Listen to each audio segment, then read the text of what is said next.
Salawat dan salam marilah kita sampaikan kepada junjungan kita Nabi besar Muhammad sallallahu alaihi wasallam serta para keluarga dan sahabatnya, dan juga kepada semua pengikutnya dari masa beliau hingga akhir zaman. Bapak-bapak, ibu-ibu, saudara-saudara hadirin yang dirahmati Allah, tema kita pada kajian kuliah duha yang kedua pada pagi hari ini adalah mengenai tauhid. Tadi sudah diberikan sedikit pengantar. Seperti apa itu tauhid dan juga apa peran serta pengaruhnya dalam pembangunan manusia. Saudara hadirin rahimakumullah, tauhid itu kalau kita belajar di pelajaran formal, itu seringkali kita terjebak kepada hal-hal yang bersifat filosofis. Pelajaran tauhid di pesantren-pesantren, di sekolah, atau bahkan di perguruan tinggi Islam, itu selalu dikaitkan dengan ilmu kalam, ya, atau disebut juga dengan istilah teologi Islam. Cukup jelimet memang, apalagi kalau kita masuk dalam pembahasan ilmu kalam itu dengan pendekatan rasional, masuk melalui perdebatan kontroversi antara paham ahlu sunnah dengan mu'tazilah misalnya. Nah, pada kajian kita pagi hari ini kita tidak akan membahas tauhid secara teologi dalam pengertian format-format ilmu yang kaku, ya. Sebab di dalam Al-Quran tauhid itu sangat simpel, tidak jelimet, tidak kemudian membuat kita berputar-putar dalam satu pembahasan. Tauhid di dalam Al-Quran itu berbasiskan kepada fitrah manusia, ya. Fitrah yang diciptakan oleh Allah Subhanahu wa ta'ala. Saudara, dalam Islam kata-kata tauhid ini identik dengan kata lain di dalam Al-Quran ataupun sunnah-sunnah Rasulullah SAW. Misalnya, kalau kita sering baca zikir pagi dan sore yang disebut dengan Al-Ma'surat, kita baca asbahna ala fitratil Islam wa kalimatil ikhlas. Nah, tauhid itu adalah kalimatul ikhlas. Kenapa disebut kalimatul ikhlas? Karena kita mengungkapkan la ilaha illallah itu berangkat dari ketulusan, keikhlasan kita sebagai hamba Allah yang hanya mengakui Allah sebagai satu-satunya Rabb kita. Ikhlas kita mengucapkannya. Makanya surat tauhid yang paling besar di dalam Al-Quran, tetapi sekaligus paling simpel, paling sedikit ayatnya, dinamai dengan suratul Ikhlas. Qul huwallahu ahad, Allahus somad, lam yalid walam yulad walam yakul lahu kufuwan ahad. Ya. Ini pertama disebut kalimatul ikhlas. Yang kedua, tauhid itu di dalam Al-Quran disebut juga dengan kalimatut taqwa. Ya. Kalimatut taqwa. Ini misalnya ada di dalam surat Al-Fatah, ya, juz 26, ketika Allah Subhanahu wa taala berfirman, ayat-ayatnya di situ memuji orang-orang para sahabat Rasul sallallahu alaihi wasallam yang berbaiat di Hudaybiyah. Di antara pujian dan sanjungan Allah kepada para sahabat yang membaiat Rasulullah dengan sepenuh jiwa, sepenuh raga, membela Rasulullah dan agama Allah, itu disebutkan di sana wa alzamahum kalimatat taqwa wa kanu ahaqqa biha wa ahlaha. Dan Allah telah memantapkan untuk mereka kalimat takwa. Ya. Kalimat takwa itu adalah, para ahli tafsir semuanya menjelaskan bahwa itu adalah la ilaha illallah yang lalu mendarah daging, mengakar, ya, tertanam kuat di dalam hati para sahabat. Wa alzamahum kalimat taqwa.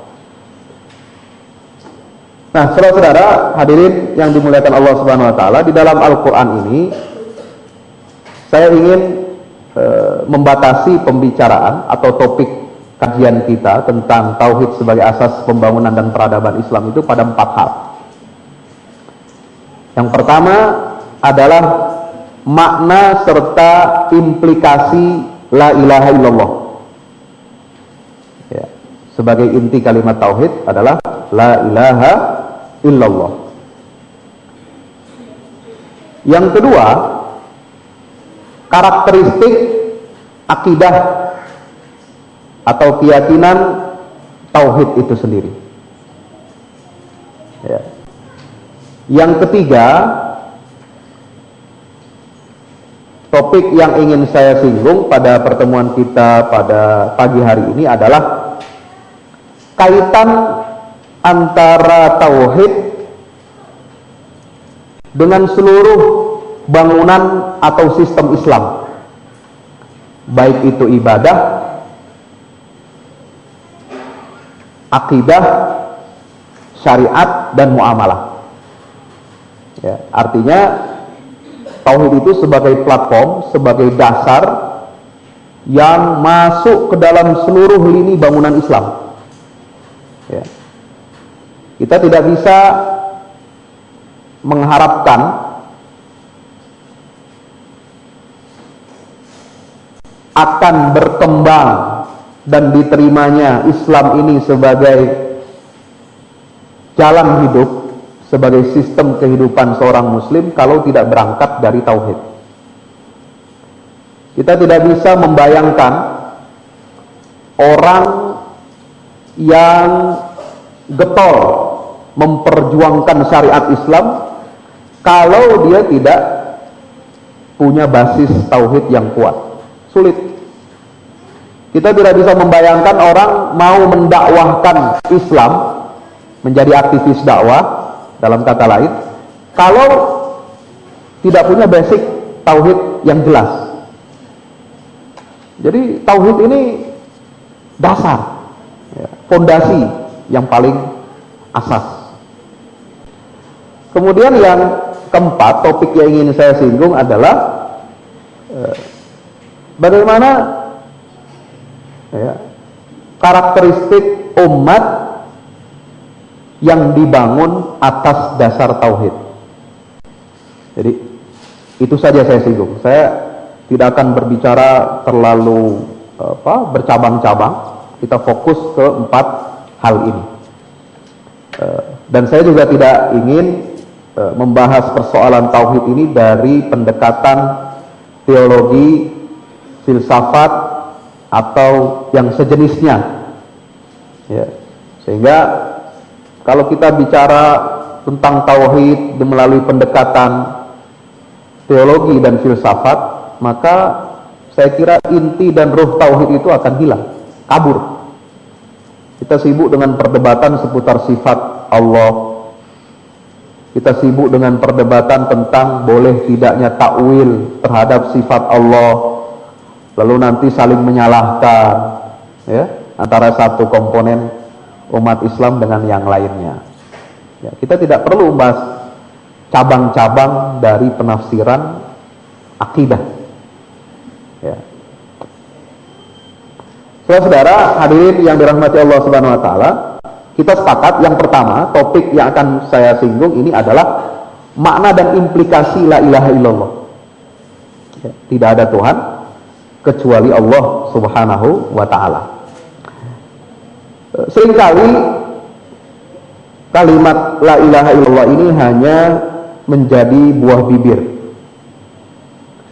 menjadi ritual zikir, menjadi sebuah kata-kata yang selalu diucapkan dalam kesempatan-kesempatan zikir ataupun mendoakan orang yang meninggal dunia yang disebut dengan tahlil. Ya. Padahal kalimat la ilaha illallah tidak hanya bermanfaat, berguna untuk orang yang akan meninggal dunia dengan mentalkinnya dengan ucapan la ilaha illallah, tetapi yang justru lebih utama adalah bagaimana mentalkin terus menerus la ilaha illallah ini dalam diri orang-orang yang masih hidup segar bugar, ya. Sebab kita yakin bahwa kalau orang yang setiap kehidupannya dari awal sampai dia senja usianya, dia terus menerus mengamalkan, menghayati la ilaha illallah, insya Allah di akhir hayatnya dia akan dengan mudah mengucapkan la ilaha illallah tanpa harus dibimbing, insya Allah. Kalau memang tauhid la ilaha illallah itu sudah menjadi mendarah daging di dalam dirinya, sudah mengalir dalam aliran darahnya, sudah menjadi mindset dalam pikirannya, sudah menjadi kemudi di dalam hatinya, ya. Ini oleh sebab itu yang paling penting adalah bagaimana membumikan, menghidupkan kalimat tauhid ini pada diri orang-orang yang sedang sehat bugar seperti kita. Jangan hanya kita mentalkin la ilaha illallah itu bagi orang yang sakit, sudah sekarat mau meninggal dunia, ya. Memang itu perlu sesuai dengan hadis Rasulullah SAW, laqinu mautakum la ilaha illallah, talkinlah orang-orang yang akan meninggal dunia itu dengan bacaan la ilaha illallah, agar kalimat terakhir di dalam hidupnya adalah la ilaha illallah. Sebab kata Rasulullah SAW, man qala fi akhir kalamihi la ilaha illallah dakhala al-jannah. Barang siapa orang yang mengucapkan kalimat terakhirnya sebelum dia meninggalkan hidup dunia ini dengan mengucapkan la ilaha illallah, dia pasti masuk surga, kata Rasul, ya. Nah, bagaimana kita bisa menjamin akhir hayat kita itu adalah kalimat la ilaha illallah kalau tidak kita hidupkan, kita tidak tanamkan, kita tidak tumbuh kembangkan dalam diri kita selama kita masih hidup, ya. Saudara hadirin yang dimuliakan Allah Subhanahu wa taala, Dr. Yusuf Al-Qaradawi menulis tentang makna dan implikasi tauhid di dalam kitab Madkhal li Ma'rifatil Islam. Pertama, kata beliau, kalimat la ilaha illallah itu adalah suatu deklarasi, ya, deklarasi seorang mukmin untuk bangkit, ya, merevolusi dan membangkang terhadap semua kekuatan-kekuatan yang ada di muka bumi ini, termasuk kekuatan-kekuatan at-tawaghit, ya, togut-togut jahiliyah yang menjadi sesembahan jahiliyah, bukan hanya sekedar berhala atau patung-patung, tetapi juga sistem yang tidak berdasarkan nilai-nilai Allah Subhanahu wa ta'ala. Jadi ketika kita mengucapkan la ilaha illallah, itu hakikatnya kita sedang mendeklar, memproklamasikan diri kita ini terbebas dan merevolusi semua sistem-sistem yang tidak berdasarkan nilai uluhiyah, nilai yang berdasarkan dari Allah Subhanahu wa ta'ala. Ya. Kalau dahulu sistem jahiliyah itu dilambangkan atau disimbolkan oleh penyembahan terhadap patung, ya, terhadap batu-batuan, terhadap pepohonan, terhadap fenomena alam, ya, dan itu berakibat fatal terhadap sistem masyarakat jahiliyah sehingga menjadi materialistis.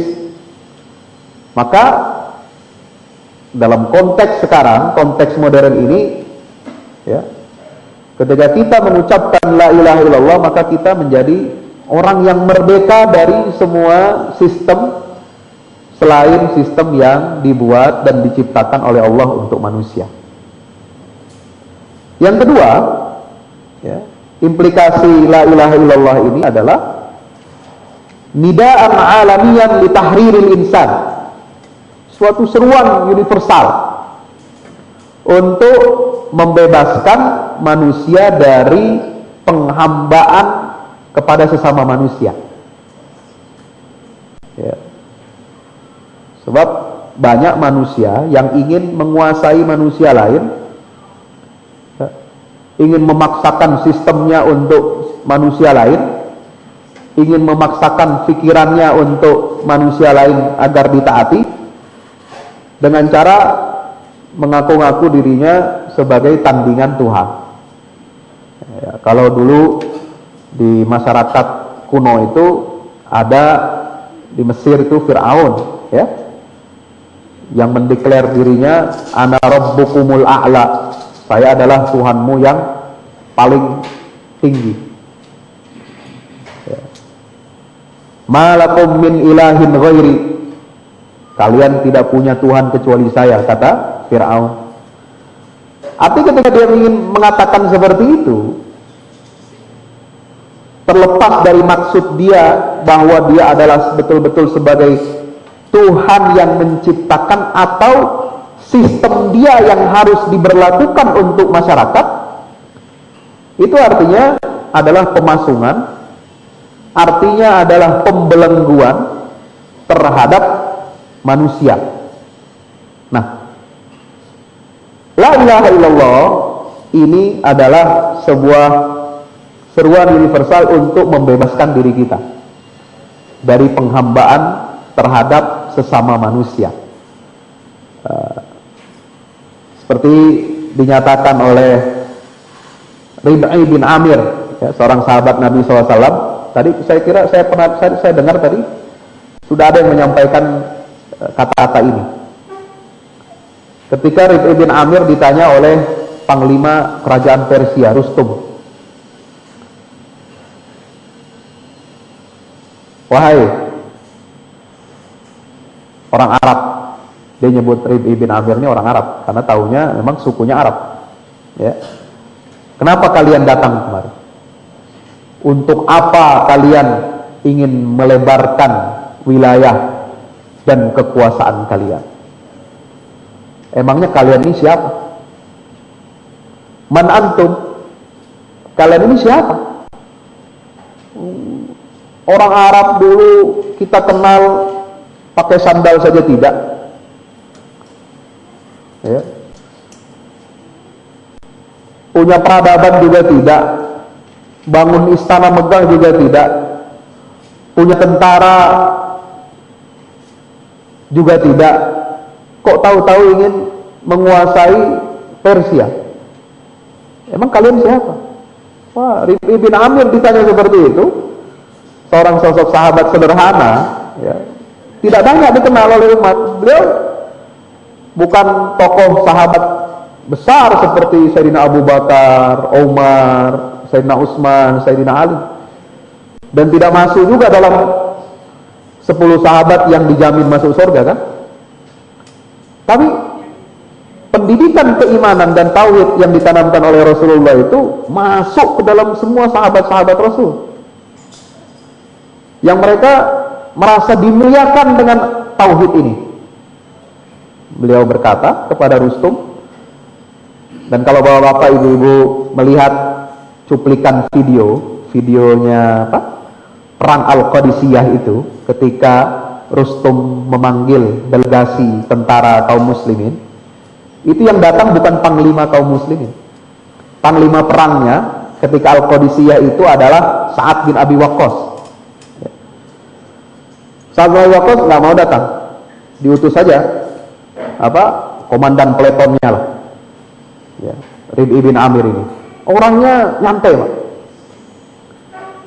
Beliau karena dididik sesuai dengan ajaran Islam, ya, tidak pernah mau tunduk ataupun hormat kepada simbol-simbol dunia.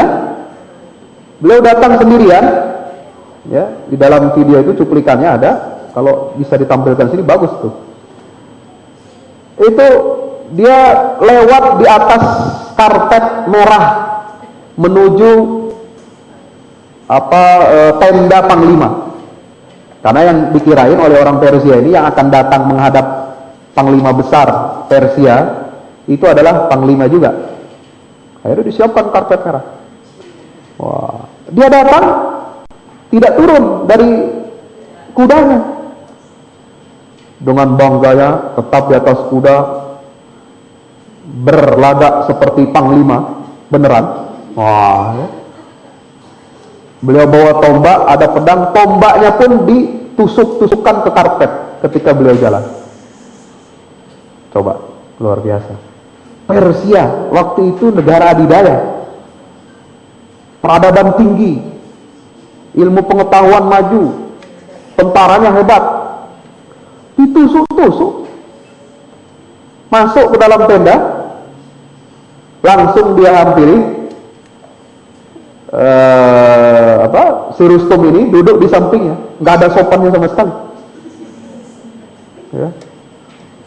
Udah hampir dicegah, mau dipukul sama pengawal-pengawalnya panglima ini. Nggak usah, katanya. Dia duduk di sampingnya, jadi ingin setara. Kita ini tidak boleh, orang Islam, orang beriman, tidak boleh merasa diri kita minder. Dan tidak perlu untuk menjadi mulia atau dianggap oleh orang lain mulia, kita harus sama dengan penampilan mereka. Sekarang orang nggak pede.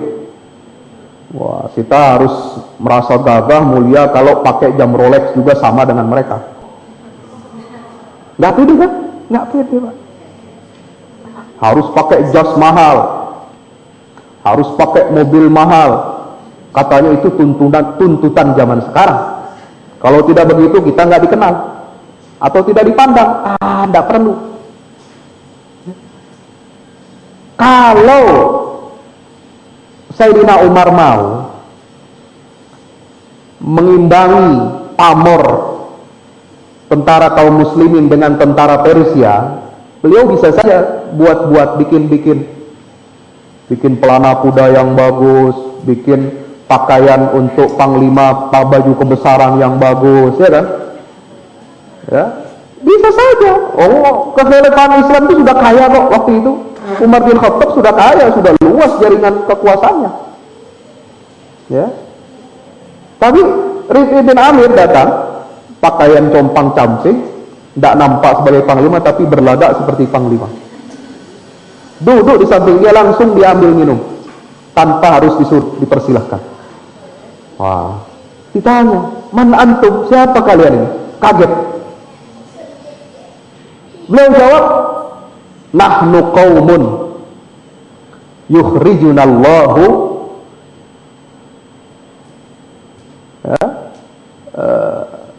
yukhrijunallahu min ibadatil ibad ila ibadati rabbil ibad. Kami ini adalah kaum yang dilahirkan oleh Allah. Coba kata-kata ini penting di garis bawahi. Yukhrijunallah, yang dilahirkan oleh Allah. Bukan berarti Allah punya anak, ya. Jangan salah paham. Tapi dilahirkan dalam makna didesain oleh Allah, dientaskan oleh Allah untuk membimbing umat manusia ini min ibadatil ibad ila ibadati rabbil ibad, dari penyembahan kepada sesama manusia kepada penyembahan kepada Allah Subhanahu wa ta'ala. Wa min jawril adyan ila adlil Islam, dan kami ini dilahirkan oleh Allah untuk mengentaskan manusia dari kezaliman agama-agama lain kepada keadilan Islam. Yang ketiga, kata Rabi' bin Amir, wa min dhiqid dunya ila sa'atil akhirah, kami dilahirkan oleh Allah Subhanahu wa taala untuk mengentaskan umat manusia dari sempitnya kehidupan dunia menuju kelapangan hidup di akhirat. Ini kan izzah, ya. Merasa bangga, mulia dengan ajaran Islam dan tauhid. Kalau tidak ada tauhid tidak bisa begitu, Pak. Mustahil, ya, melahirkan orang sekelas beliau. Ya. Itu baru Rabi' bin Amir, gimana kalau Umar bin Khattab yang datang? Apalagi yang akan beliau katakan? Ya. Atau ketika sahabat Nabi hijrah itu kan dilakukan oleh sahabat itu 2 kali, ya. Pertama, sebelum hijrah ke Madinah itu ke Habasyah. Hijrah ke Habasyah itu hijrah pertama, ketika Rasulullah masih di Makkah, karena ada penawaran suaka dari Raja Negus di Habasyah. Banyak sahabat yang hijrah ke sana dan beserta keluarganya, termasuk Utsman bin Affan, itu beliau menantu Rasulullah hijrah dengan istri-istri beliau, putri Nabi, ya. Hijrah ke Habasyah. Nah, di Habasyah mereka ini pun diikuti atau dikejar lagi oleh orang-orang musyrikin, ingin dikembalikan ke Makkah. Nah, disitulah ada juga terjadi negosiasi antara kepala kaum musyrikin dengan umat Islam. Tampillah di situ Ja'far bin Abu Thalib, saudara kandungnya Sayyidina Ali, adiknya. Ja'far ini sama dengan Rabi' bin Amir, menjelaskan akidah Islam ketika ditanya, ya, oleh Najasyi, apa akidah kalian? Ditangkan tentang akidah, kami ini dulunya penyembah berhala, tapi kini sekarang kita menyembah Allah yang menciptakan langit bumi. Kami dulunya membunuh anak-anak perempuan, tapi kini kami justru menghormati wanita. Kami dulunya menzalimi budak-budak, tapi kini kami menganggap seluruh manusia itu sama derajatnya di sisi Allah. Ini kan lompatan, ya. Ada perubahan mindset, dan itu tidak mudah, ya. Jadi peradaban Islam itu pertama kali melahirkan lompatan dalam sikap mental. Di zaman Rasulullah dan sahabat Khulafaur Rasyidin saja misalnya, itu belum terlalu mewah, belum kelihatan peradaban Islam itu ada bukti fisiknya seperti pembangunan istana, irigasi, pembangunan pusat-pusat universitas dan lain sebagainya. Tetapi dengan kesederhanaan para sahabat yang dididik oleh Rasulullah itu berhasil. Yang nampak di mata musuh ya adalah lompatan cara berpikir dan perubahan yang sangat fundamental dalam sikap dan mental, sehingga berani melawan siapapun, tidak takut ya. Nah, saudara-saudara hadirin yang dirahmati Allah Subhanahu wa taala, yang ketiga, implikasi tauhid la ilaha illallah ini adalah, kata Syekh Yusuf Qaradawi, kanat unwana manhajin jadid ya. Ini adalah sebuah tema besar ya, dari manhaj yang baru ya. Metodologi manhaj yang diciptakan oleh Allah Subhanahu wa taala untuk manusia ya. Metodologinya itu namanya Islam, As-Sirat Al-Mustaqim. Kita selalu berdoa, membaca surat Al-Fatihah dalam sholat kita, entah itu sholat wajib, sholat sunnah ya. Selalu membaca Ihdinas Siratal Mustaqim. Itu jalan yang Allah ciptakan untuk kita, Islam ya. Nah, tema atau tagline-nya Islam itu adalah La ilaha illallah. Itu semboyan utamanya ya. Unwan manhajin jadid ya. Yang ini manhaj kehidupan seorang muslim itu bukan diciptakan atau didesain oleh filosof, bukan didesain oleh penguasa dunia ya, bukan juga didesain oleh para ahli strategi, para pakar psikologi ya, atau motivator ya. Banyak kan motivator ya, pakar strategi banyak. Tapi Allah Subhanahu wa taala yang menciptakan alam semesta ini dan kita manusia ini, itu menciptakan manusia lengkap dengan manhajnya ya. Kenapa Allah ciptakan manusia ini dengan manhaj? Karena Allah ini sayang kepada kita ya. Setelah Allah ciptakan manusia ataupun alam semesta, Dia tidak tinggalkan begitu saja ya. Tidak ditinggalkan begitu saja lalu manusia bebas memilih manhajnya sendiri-sendiri ya.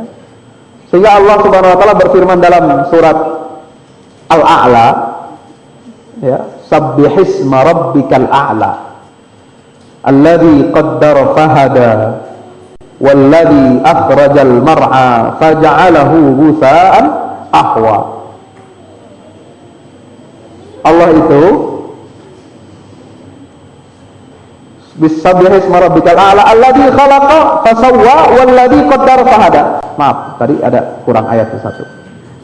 Allah yang menciptakan semuanya, kemudian Allah yang sempurnakan. Fase kedua ini sawwa. Pertama khalaqa, menciptakan semuanya ya. Lalu sempurna. Kemudian yang ketiga faqaddara ya.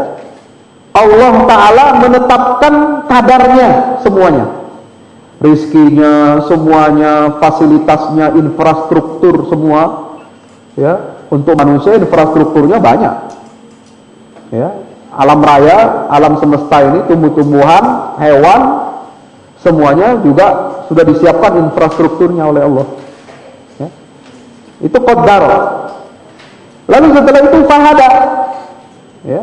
Tidak hanya berhenti pada 3 fase, penciptaan, penyempurnaan, dan memberikan fasilitas atau infrastruktur dalam kehidupan ini, tapi juga memberikan petunjuk fahada, petunjuk jalan hidup sesuai dengan desain Allah Subhanahu wa taala. Ini satu paket, Pak. Jangan dipisah-pisah. Kalau kita bicara tauhid, kita bicara integritas. Tauhid ini makanya disebut sebagai, dalam istilah judul kita tadi ini adalah asas pembangunan manusia, ya, integritas, ya, menjadi pokok yang mengendalikan seluruh amal kehidupan kita. Sebab itu Allah memberikan petunjuk jalan, ya. Jadi tidak dibiarkan kita suruh milih jalan sendiri-sendiri, ya. Allah berikan jalan petunjuk yang baik karena Allah menginginkan kita baik, ya. Nah, saudara-saudara hadirin yang dimuliakan Allah Subhanahu wa taala, yang keempat, ya, la ilaha illallah ini adalah sebagai titik tolak, ya, atau tanda lahirnya masyarakat manusia yang benar-benar baru. Idzanan bimaulidi mujtama'in jadid. Ya, ini sebuah tanda kebangkitan masyarakat baru, ya, masyarakat yang berakar kepada tauhid, yang mana seluruh orientasinya, seluruh tujuannya, termasuk metodenya, sumber-sumbernya itu dari Allah, ya. Ini masyarakat Islam ini tidak sama dengan yang lain. Yughayiru mujtama'atul jahiliyah, berbeda dengan masyarakat jahiliyah, baik jahiliyah zaman dulu maupun zaman sekarang, ya. Nah, ini. Jadi saudara-saudara hadirin yang dirahmati Allah Subhanahu wa taala, ini jadi impact atau implikasi dari tauhid la ilaha illallah ini bukan hanya pada perubahan mindset, ya, perubahan sikap mental, ya, perubahan kepribadian, ya, perubahan sistem, tetapi juga melahirkan masyarakat, atau dengan istilah kerennya itu peradaban, ya, peradaban tauhid.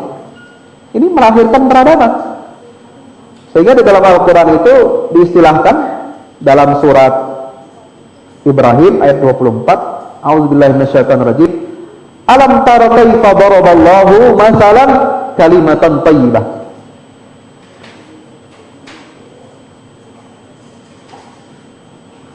kasajaratin thayyibatin asluha sabitun wa far'uha fis sama. Nah, ini asal mula cikal bakal lahirnya peradaban tauhid, masyarakat yang lengkap suprastruktur dan infrastrukturnya itu adalah Allah memberikan perumpamaan kalimatan thayyibah. Nah, ini asalnya dari tauhid, kalimat thayyibah. Kalimat thayyibah itu tidak lain adalah la ilaha illallah. Kasyajaratin thayyibah, seperti pohon yang baik. Asluha sabitun, akarnya kuat, menghunjam ke dalam bumi. Wa far'uha fis sama, dan dahan-dahannya, rantingnya menjulang ke langit. Kalau kita lihat penjelasan sebagian dari hadis Rasul, kita bisa melihat perumpamaan seorang mukmin itu seperti pohon korma, ya kan? Ada hadisnya itu. Masalul mu'min kamasalin nakhlah. Nah, sehingga beberapa ulama mengaitkan hadis ini dengan ayat tadi, bahwa bangunan seorang muslim itu seperti taubahnya seperti pohon kurma. Pohon kurma ini tidak bisa sembarangan hidup di tempat mana saja. Pohon kurma itu hanya bisa hidup di tempat daerah yang subur, ya, daerah subur, dan dia harus disiram terus menerus. Itu ciri khas pohon kurma. Tidak boleh ada parasit di sekitarnya, harus dibersihkan terus dari ilalang, dari tumbuh-tumbuhan yang menjadi parasit, terus bersih. Kemudian buahnya baik usia muda maupun usia tua, apalagi kalau sangat tua, semakin manis buahnya, semakin tua. Artinya orang yang bertauhid itu masa mudanya saja itu sudah manis. Ya. Itu kalau di Arab, di Mesir, di Yaman, di Arab Saudi, itu buah kurma yang masih mengkal itu disebut rutop. Itu enak itu kalau di jus, Pak. Enak sekali. Seratnya banyak. Seratnya itu bagus sekali untuk pencernaan. Itu manis. Mau di jus, mau dimakan langsung, keras. Wah, itu enak. Artinya tauhid itu tidak mengenal usia. Ya, dia kapanpun fase-fase kehidupan seorang muslim, dia selalu membawa kebaikan, kemanfaatan, dan manis rasanya. Ya, apalagi kalau sudah agak tua, lebih manis lagi. Semakin tua, semakin manis kurma itu. Jadi perumpamaan seorang muslim seperti pohon kurma ini lengkap. Ibaratnya itu bukan hanya produknya yang manis, tapi juga mulai dari proses tumbuhnya yang harus selalu dijaga, dirawat, disiram. Tidak boleh ada parasit. Nah, ini makanya kalau orang yang bertauhid selalu peka terhadap parasit-parasit. Ya. Sistem-sistem yang menjadi parasit bagi manusia itu dia harus peka, harus dibersihkan. Kalau enggak hancur tauhidnya.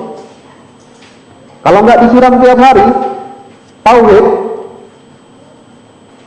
itu cepat luntur juga. Ya. Kalau kita tidak tumbuhkan di tempat yang kondusif, yang subur, tauhid juga akan melemah.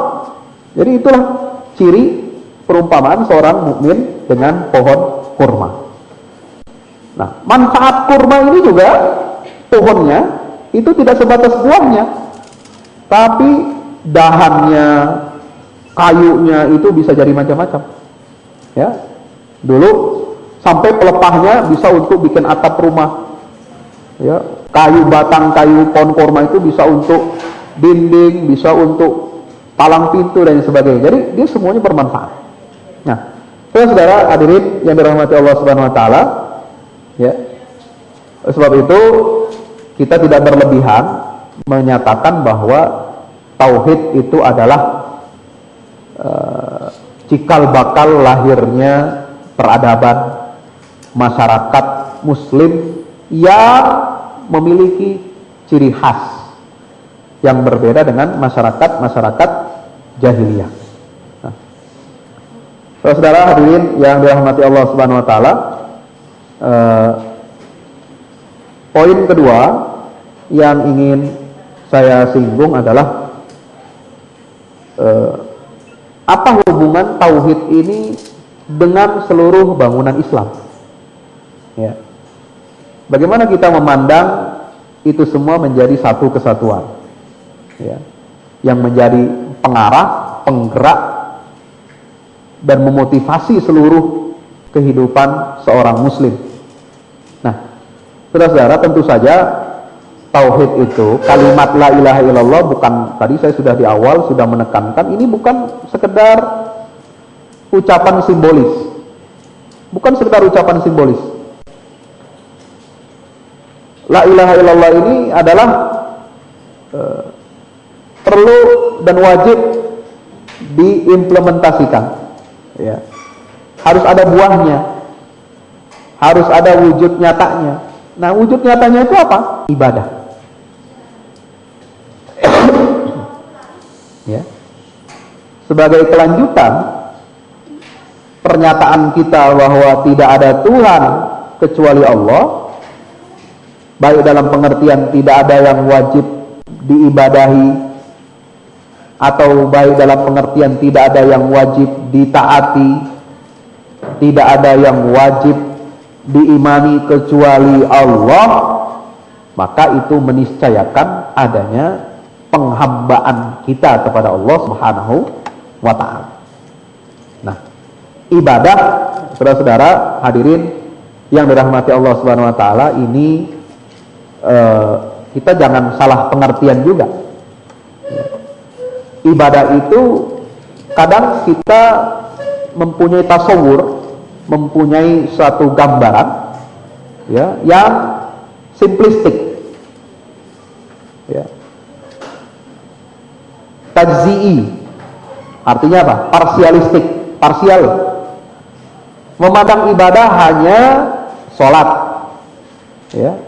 Memandang ibadah hanya puasa Ramadan atau puasa sunnah Senin Kamis, atau memandang ibadah membayar zakat saja yang sifatnya zakat sosial, itu sifat ibadah sosial, atau haji, ya, ke Baitullah. Nah, saudara, saya ingin menekankan bahwa implikasi dan pengaruh tauhid dalam pemaknaan ibadah ini sesungguhnya sangat besar dan luar biasa. Karena kalimat tauhid la ilaha illallah itu adalah sebenarnya kontrak antara kita dengan Allah, antara makhluk dengan Khaliqnya. Ya. Ada mitsaq itu apa? Perjanjian. Ya. Seperti yang difirmankan Allah Subhanahu wa taala di dalam surah Al-A'raf ayat 172. A'udzubillahi minasyaitonir rajim. Wa idz akhadha rabbuka min bani adama min zuhurihim dzurriyyatahum wa ashhadahum ala anfusihim alastu birabbikum qalu bala syahidna an taqulu yaumal qiyamati inna kunna an hadza ghafilin. Ya, ini mitsaq, janji yang ditekan oleh kita, kontrak yang kita tanda tangani. Kapan kita menandatangani kontrak itu?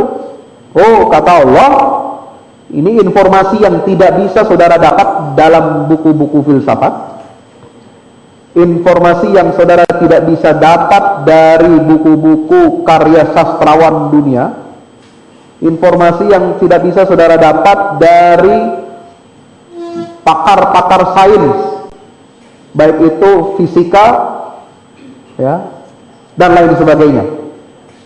Ini adalah kontrak yang ditandatangani oleh makhluk di hadapan Khalik ketika kita semua masih berada di alam roh. Min zuhurihim, ketika kita masih ada di sulbi orang tua kita. Itu kontrak kita sudah tanda tangan. Ada persaksiannya, ya. Dan dampak dari persaksian Allah itulah Allah ciptakan manusia ini atas fitrah. Nah, fitrah itu stempelnya, stempel di masing-masing diri kita, supaya kita ini ingat, supaya kita ini sadar, ya, fitrah. Nah, itu stempelnya Allah ketika kita menandatangani kontrak perjanjian bahwa kita, ya, memperlakukan dan menganggap Allah itu sebagai alastu bi rabbikum qalu bala. Allah itu Tuhan pencipta kita yang harus kita taati. Semua aturannya, semua sistemnya harus kita jalani. Ya. Nah, apa kaitannya dengan ibadah? Nah, ibadah yang sering disebut dengan ibadah mahdoh, ya, sholat atau rukun Islam itu, sholat, ya, zakat, puasa Ramadan, haji, itu baru sebagian wujud ibadah, baru sebagian,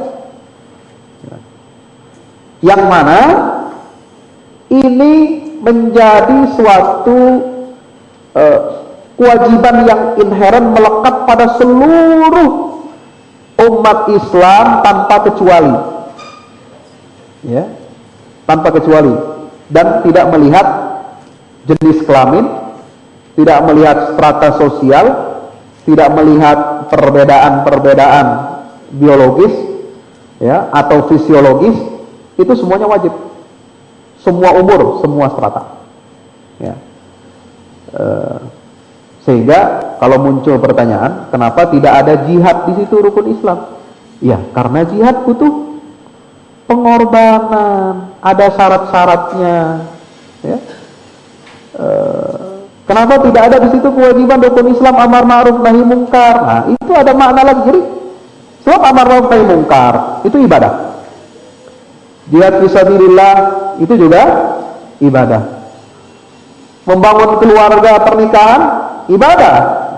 Kalau kita hanya maknai ibadah itu hanya rukun Islam, nggak masuk tuh nikah, kan repot. Lalu transaksi perdagangan, muamalah. Nah, kalau kita tidak menganggap itu bagian dari ibadah, maka itu dianggap bukan Islam. Ya. Oleh sebab itu, saudara-saudara hadirin yang dirahmati Allah Subhanahu Wa Taala, jadi rukun Islam itu kenapa dibatasi hanya 5? Karena ini yang menjadi ya satu kewajiban ain, fardu ain untuk tiap-tiap individu seluruhnya. Ya. Tidak ada toleransi selama dia sehat, selama dia berakal, selama dia mampu, selama kondisi memungkinkan, itu wajib ain. Nah, kalau jihad kan tidak wajib ain, fardu kifayah. Ya, amar ma'ruf nahi munkar fardu kifayah. Tapi akan menjadi dosa keseluruhan umat Islam ini kalau tidak ada orang yang melakukan ibadah-ibadah itu. Ya. Nah, saudara-saudara hadirin yang dirahmati Allah Subhanahu Wa Taala, jadi kalau kita sudah mengatakan bahwa kita ini mengikat kontrak, menandatangani kontrak tauhid dengan Allah Subhanahu Wa Taala, lalu apa kewajiban kita yang sudah menandatangani? Ya, kewajiban kita itu ada 3 macam. Ya. Yang pertama yang disebut oleh Syekh Qardawi itu adalah ya, muqtada aqdil iman. Jadi konsekuensi dari kontrak keimanan. Itu apa? Yang pertama, ayyuslima zimama hayatihi ilallah. Dia harus menyerahkan kendali hidupnya ini kepada Allah. Jadi kendali hidup itu Allah yang atur. Ya, kalau kita sudah mekan kontrak, Pak.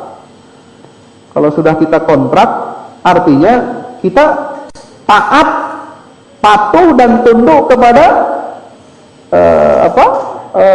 orang yang atau pihak yang menetapkan aturan. Ya, saudara, misalkan menekan kontrak akad pinjam. Nah, pihak yang meminjamkan tentu punya syarat-syarat yang berlaku. Ketika Anda menandatangani kontrak itu, artinya Anda tunduk kepada persyaratan itu. Syarat dan ketentuan berlaku, Anda harus tunduk. Kalau enggak, untuk apa Anda tanda tangan? Ya, kontrak daftar BlackBerry Internet Service. Ya, kontrak untuk misalnya perjanjian dagang. Tentu ada syarat-syarat. Nah, kita ini ya, Allah itu kan yang mempunyai kontrak, kita yang memakai kontrak itu. Kalau kita sudah menandatangani, maka kita harus tunduk dan patuh kepada konsekuensi itu.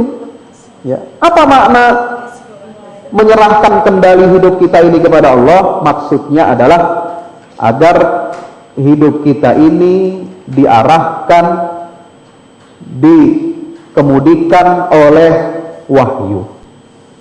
Ya. Jadi peradaban Islam itu adalah peradaban wahyu. Ya. Liyaqudaha Rasulullah SAW ya, wa yahdihi al-wahyul ma'sum. Hidup kita ini harus dibimbing oleh Rasul. Ya. Karena tidak bisa manusia itu berhubungan langsung dengan Allah, ya kan? Terlalu besar Allah untuk berhubungan dengan kita. Makanya diutuslah Rasul dari manusia, dibekali dengan wahyu yang maksum, yang tidak boleh salah dan tidak mungkin salah. Jadi konsep Rasul, kenabian dan konsep wahyu itu menjadi satu. Ya, dalam peradaban Islam ini, sistemnya adalah Islam. Manhajnya ini adalah ada seorang Rasul, contoh teladan yang sempurna, yang tidak bisa salah, sehingga kita tepat meniti jalan Shiratal Mustaqim itu. Makanya Rasulullah itu maksum, tidak salah. Kalaupun ada kecenderungan salah, Allah segera luruskan supaya tidak keliru. Wahyu yang diterima oleh Rasul pun pasti benar, tidak boleh salah. Masa Jibril salah ngasih wahyu? Ya. Ada kurang hurufnya, kurang ayatnya. Nah, itu. Jadi kalau ada saudara mendengar tuduhan-tuduhan yang mengarah kepada pribadi Rasulullah ataupun kepada Al-Quran tidak lengkap lah, tidak otentik lah, nah, ini berarti menyerang sistem Islam. Ya, sistem Islam itu jelas, ya, siapa yang harus menjadi panduan dan pedoman dan bagaimana itu bisa diwujudkan, ada ada master plan-nya, yaitu wahyu, ya, yang semuanya tertuang di dalam Al-Quran dan Sunnah Nabi kita Muhammad SAW. Ya. Yang kedua, konsekuensi kontrak keimanan kita itu adalah kalau Allah sudah menetapkan amartu wa nahaitu, saya perintah begini, saya larang ini, maka konsekuensinya kita yang menandatangani kontrak itu adalah apa? Sami'tu wa ata'tu, atau dalam bahasa lain sami'na wa ata'na. Ya, kalau Allah sudah menetapkan satu perkara wajib perintah, maka kita harus sami'na wa ata'na. Ya. Tidak ada boleh kita interupsi, menolak, minta pertimbangan, ya, apalagi mengajukan banding, ya, mengajukan kasasi lagi, tidak bisa. Keputusan Allah itu final dan mengikat, ya, final and binding. Nah, makanya ketika MK kemarin mengeluarkan putusan tentang anak zina, hak perdata, itu ulama berang, ya, mengatakan, oh ini mau jadi Tuhan apa? Mau jadi tandingan Allah, ya, putusannya melanggar syariat tapi dianggap final dan mengikat. Nah, ini bahaya, ya. Yang final dan mengikat itu hanya keputusan Allah, ya. Memang dalam sistem ketatanegaraan, ya, harus ada memang puncak otoritas peradilan, di mana di situ tidak lagi terjadi tawar menawar, kasasi atau banding. Tapi itu dalam urusan keduniaan, silahkan Mahkamah Konstitusi memposisikannya seperti itu. Tapi kalau terkait putusan-putusan yang di situ ada unsur aspek keagamaan, ada terkait dengan hukum Islam, ya, terkait dengan tatanan sosial masyarakat yang berdasarkan agama, maka MK tidak boleh memposisikan dirinya sebagai final dan mengikat.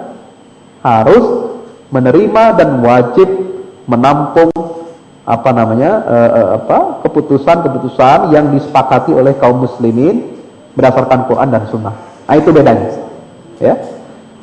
Kemudian saudara-saudara, yang ketiga, konsekuensi akad atau kontrak keimanan ini adalah manusia itu harus keluar dari ketundukan terhadap hawa nafsunya, ya, keluar dari itu menuju ketundukan kepada syariat yang ditetapkan oleh Allah Subhanahu wa Ta'ala. Nah, ini kontrak keimanan kita itu, ya. Itu sebagaimana ditegaskan dalam surat Al-Ahzab ayat 36 dan surat An-Nur ayat 51. Ya. Allah Ta'ala berfirman, "Wa ma kana lil mu'minin wa la mu'minatin idza qadallahu wa rasuluhu amran ay yakuna lahumul khiyaratu min amrihim wa may ya'sillaha wa rasulahu faqad dhalla dhalalan mubina." Tidak ada pilihan lagi untuk orang beriman laki-laki dan perempuan kalau Allah dan Rasulnya telah menetapkan sesuatu. Mereka tidak punya pilihan lain, ya. Siapa yang menentang Allah dan Rasulnya, maka dia tersesat sangat nyata. Dalam firman lain Allah Ta'ala berfirman, "Innama kana qaulal mu'minina idza du'u ila Allahi wa rasulihi ay yaqulu sami'na wa ata'na." Wa ulaika humul muflihun. Semboyan yang harus diucapkan oleh orang-orang beriman ketika ya, mereka diseru kepada Allah dan Rasulullah untuk menghukumi mereka, mereka harus menyatakan sami'na wa ata'na, kami dengar dan kami taati. Kalau begitu mereka adalah orang-orang yang beruntung. Ya, jadi jelas ibadah di dalam Islam, saudara-saudara hadirin yang dirahmati Allah Subhanahu wa taala, itu mencakup keseluruhan. Ya. Tunduk kepada syariat. Sehingga kalau ada orang mengatakan sekarang ini ada tipe muslim minimalis dan muslim maksimalis. Wah, maksud lo Islam ini bukan tipe rumah, ada yang minimalis maksimalis. Ya. Islam itu satu kesatuan. Ya. Apa Islam yang minimalis itu? Cukup melaksanakan rukun Islam. Pemerintah hanya cukup meregulasi yang berkaitan dengan rukun Islam. Ada regulasi zakat, regulasi haji, ya kan? Ada masalah sholat lah, itu pembangunan rumah ibadah gitulah. Puasa Ramadan ya boleh kita menegakkan menutup tempat-tempat maksiat sedikit gitu. Islam minimalis. Ada lagi yang maksimalis, Islam kafah. Nah ini yang nggak boleh. Kita ini negara Pancasilais, tidak boleh maksimalis. Islam kafah nggak boleh berlaku. Nah, kata siapa? Yang punya bumi ini siapa? Ya, yang menciptakan Anda siapa? Ya, apakah yang menciptakan Anda itu manusia-manusia yang menciptakan undang-undang di DPR? Ini pertanyaannya. Ya. Nah, saudara-saudara, atau ada cara berpikir orang, kita sudah dianggap beribadah, bertauhid kepada Allah kalau hanya melaksanakan rukun Islam. Ya, saya sudah puasa, saya sudah sholat 5 waktu, bahkan saya juga haji berkali-kali pula. Ya. Kalau tidak sempat haji karena nunggu 10 tahun umroh tiap tahun. Ya, setelah itu saya bebas melaksanakan apa saja. Nah, boleh minum khamar, na'udzubillah, boleh makan riba, boleh menolak peraturan-peraturan yang bertentangan dengan syariat, yang sesuai dengan syariat Allah, apa yang diinginkan oleh syariat, ya. Nah itu. Jadi pemahaman kita tentang ibadah ini jangan direduksi. Jangan direduksi hanya melaksanakan sholat, puasa dan haji atau membayar zakat. Ya. Sebab seorang muslim itu punya kontrak keimanan, tauhid kepada Allah, semuanya harus sesuai dengan aturan Allah. Ya, undang-undang semuanya harus sesuai dengan Islam. Pun kalau kita belum sampai kepada tahap negara ini adalah negara yang 100% negara Islam, tapi kita tetap berjuang ya, bahwa setiap undang-undang di Republik ini tidak boleh ada yang bertentangan dengan Islam. Itu wajib hukumnya. Itu minimalis bagi saya. Ya, kalau kita tidak berhasil mengubah dasar negara atau falsafah negara yang berdasarkan Islam, tapi setidak-tidaknya produk undang-undang DPR itu kita boleh sepakat dan tidak. Apakah boleh kita memperjuangkan Islam dengan sistem demokrasi? Ya silahkan, itu berdebat, saya nggak mau. Tapi yang penting bagi saya, produk undang-undang yang dihasilkan oleh DPR tidak boleh ada yang bertentangan dengan Islam sebagai agama yang dianut oleh mayoritas bangsa Indonesia ini. Ya, sebab itu sebagai contoh saja terakhir ini karena waktu juga, ya, ini selain rancangan undang-undang kesetaraan gender yang kita kemarin sudah upayakan untuk disiarkan di kalangan umat ini agar ditolak, kita juga perlu mengawal RUU Kerukunan Umat Beragama. Ya. RUU ini sangat krusial. Banyak pasal-pasal di dalam RUU Kerukunan Umat Beragama ini yang itu sesuai dengan Islam, ajaran Islam, tetapi oleh kalangan liberal, oleh kalangan Kristen, dan oleh Komnas HAM sekarang ini ingin dibabat habis pasal-pasal itu. Komnas HAM terakhir itu merekomendasikan 5 hal yang perlu diperhatikan agar RUU Kerukunan Umat Beragama ini bisa diloloskan oleh pemerintah dan DPR. Pertama, kata Komnas HAM, RUU Kerukunan Umat Beragama itu kalau ingin bisa ditegakkan secara baik, maka harus menghapus larangan kawin beda agama. Sebagaimana yang diatur dalam Undang-Undang Nomor 1 Tahun 1974 tentang perkawinan.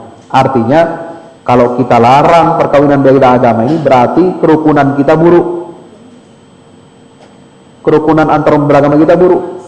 Baru bisa kita benar-benar rukun dengan umat agama kalau kita dibolehkan kawin beda agama.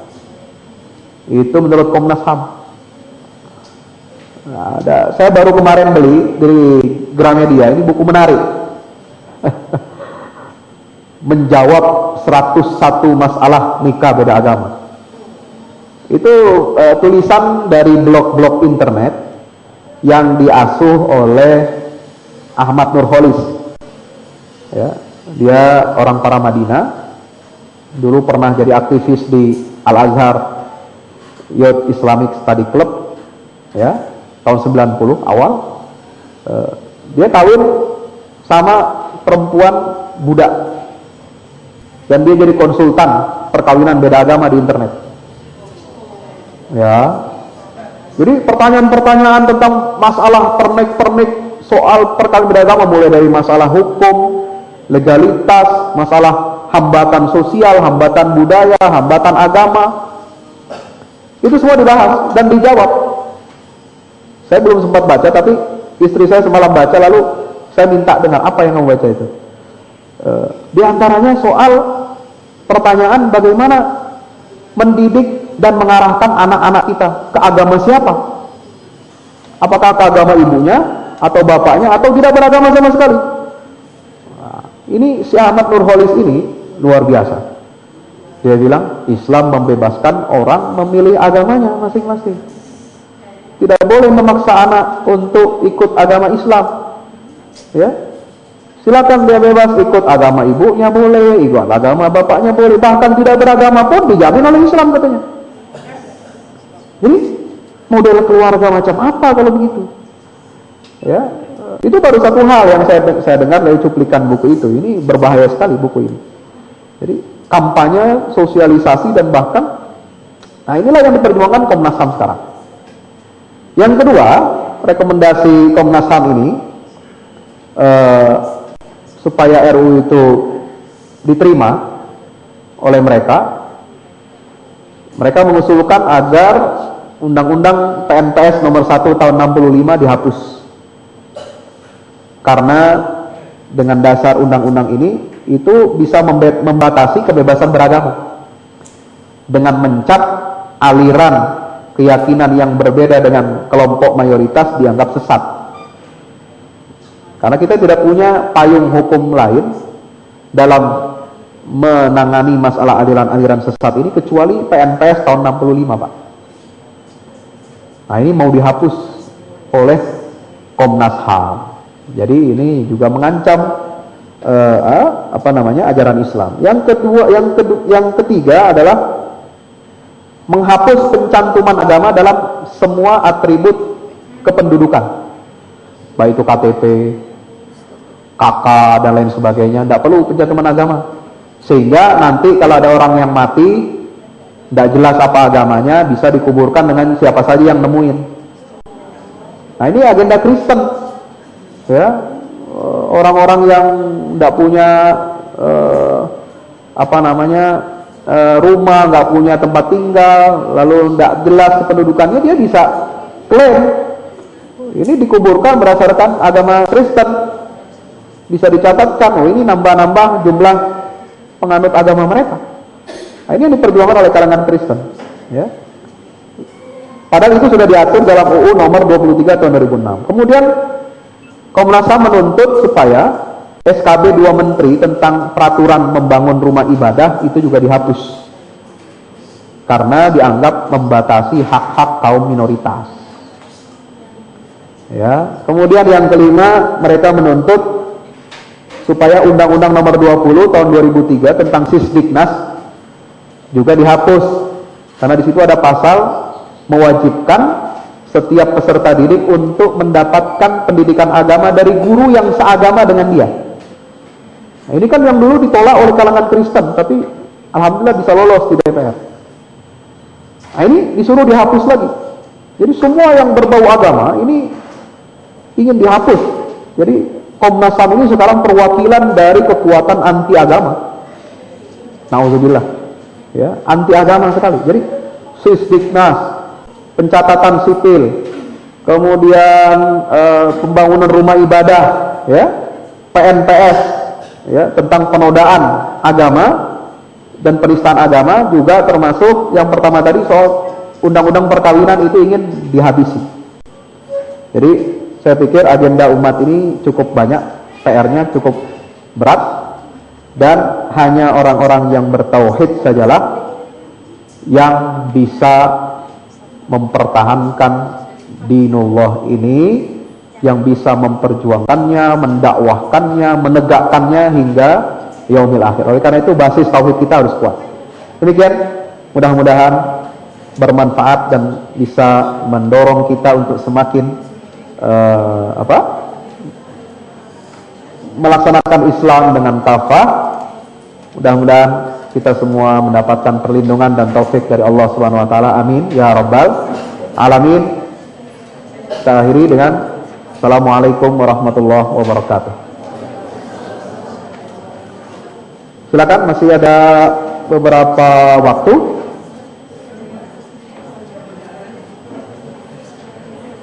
Oh, silakan Pak. Ada waktu setengah jam ya?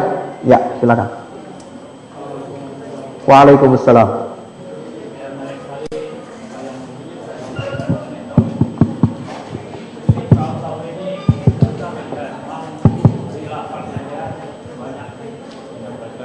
Lafadznya, lisannya aja. Tapi tingkah lakunya tidak sesuai dengan apa yang jadi tauhid dan agamanya. Mungkin zaman jahiliyah juga zaman jahiliyah kita baca sejarahnya, mungkin dia juga bertauhid, Tuhannya Tuhan Allah juga, ya. Tapi tingkah lakunya tidak sesuai. Kita lihat juga sekarang ini banyak yang bertauhid, dia membutuhkan la ilaha illallah juga, ya. Rajin juga sholat, zakat, tapi lihat banyak sekali yang tingkah lakunya. Apakah ini mereka ini termasuk orang kafir atau orang musyrik, munafik, atau gimana? Kemudian ada bagaimana caranya, faktor apa yang mempengaruhi ini tauhid ini kan turun naik, ada kadarnya, derajatnya kadang turun, kadang apa yang membuat ini ketauhidan kita ini untuk terus meningkat keyakinan kita kepada Allah. Ya, jelas. Demikian, terima kasih Pak Ustaz. Ya, terima kasih. Berikutnya, silakan. Ya, dari akhwat satu lagi, barangkali atau dua boleh. Assalamualaikum warahmatullahi wabarakatuh. Waalaikumsalam warahmatullahi wabarakatuh. Terima kasih sudah diberikan kesempatan. Saya Kuntadi Priambodo, dari Tangerang Selatan, Pondok Aren. Begini, saya pernah dengar bahwasannya Ibnu Taimiyah bilang bahwasannya ilahi itu adalah sesuatu yang mendominasi. Apa? Sesuatu ilah adalah sesuatu yang mendominasi menurut Ibnu Taimiyah. Begini ada kasusnya gitu ya. Kita sebagai karyawan gitu, terkadang ada bos itu yang nggak membolehkan beribadah gitu ya, beribadah mahdoh, mungkin dianggapnya nggak produktif, sholat duha gitu, itu dianggap nggak produktif juga waktu kerja gitu, waktu kerja dilarang. Dan juga ada di sebuah rumah sakit dilarang waktu itu perawatnya pakai jilbab. Pernah ada kasusnya seperti itu. Iya. Itu seperti apa gitu? Itu dalam konteks ini kan kita harus ya bagaimana ya? Kita posisinya sebagai karyawan, karyawan. Karena kita harus, sedangkan kita apakah kita harus tetap tunduk gitu? Sedangkan kita mencari nafkah di situ. Dan yang kedua, saya kan keturunan dari orang Jawa, Pak.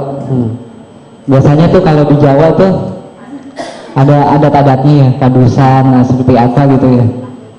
Itu juga sebenarnya turun langsung dari keraton gitu, dari Yogyakarta gitu. Seperti dari keratonnya dari Hamengkubuwono itu ke sekitarnya, seperti cuci keris suatu malam satu suro. Itu bagaimana kita mensikapinya gitu? Ya kurang lebih gitu aja. Ya, silakan, Pak.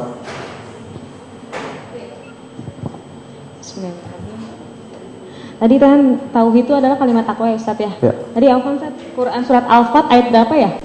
Oh iya, baik. Tadi kayak lewat. Itu saja? Enggak, satu lagi. Ah, Ini ya. ada kasus sebenarnya dalam keluarga gitu ya Ustaz ya, beda agama. Antara anak sama ibu gitu kan. Iya. Dan akhwat ini kan satu rumah sama ibunya kan Nasrani gitu. Begitu kan kalau udah di rumah kan paling kita kan buka jilbab ya Ustaz ya. Sedangkan kalau kita non muslim itu kan itu termasuk aurat ya Ustaz ya, nggak boleh gitu kan terlihat sama non muslim ya Ustaz ya. Aurat kita. Aurat perempuan kan tidak boleh, sama aja itu terlihat sama non muslim kan tidak boleh. Nah, menyikapi sebagai anak untuk tidak melawan kepada orang tuanya itu seperti apa gitu. Dan kebetulan orang tua itu sangat kekeh dan sangat saklek lah sama ajaran Nasraninya gitu. Sampai-sampai pas ketika dia sakit tuh dikasih ramuan-ramuan yang nggak jelas lah dari pendetanya gitu. Kamu tuh harus minum gitu loh. Semua tuh balik ke Tuhan gitu. Yang menyembuhkan tuh Tuhan. Dia tuh selalu ngomong seperti itu gitu. Tapi anak itu selalu bilang, aku nggak mau gitu. Tapi kita sebagai anak kan nggak mau menyakiti hati orang tua ya Ustaz ya. Gimana kita untuk menetapkan tauhid kita la ilaha illallah sebagai anak kepada ibunya Nasrani gitu kan, kita juga mau orang tua kita masuk ke Islam gitu ya Ustaz ya. Mungkin itu pertanyaannya. Terima kasih. Assalamualaikum warahmatullahi wabarakatuh. Terakhir, masih ada lagi?